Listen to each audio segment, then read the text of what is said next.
മറ്റൊരു കവിത ടീച്ചറെക്കുറിച്ച് തന്നെ. കവിതയുടെ പേര് ക്രാന്തദർശി.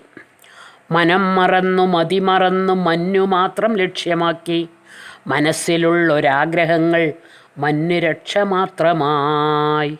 മനം മടുത്തു ഭൂമിദേവി കണ്ണുനീരൊഴുക്കിടുന്നു എന്നു ചൊല്ലി സുഗത ടീച്ചർ ബ്രഹ്മമിങ്കൽ യാത്രയായി.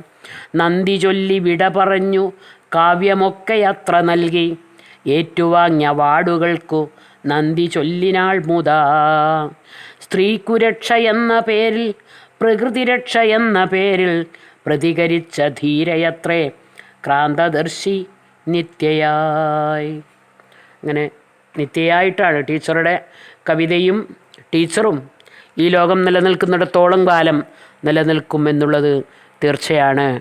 ടീച്ചറുടെ വേർപാട് മലയാള ഭാഷയ്ക്കും മലയാളികൾക്കും തീരാ നഷ്ടമാണ് എന്ന് പറഞ്ഞുകൊണ്ട് നിർത്തുന്നു.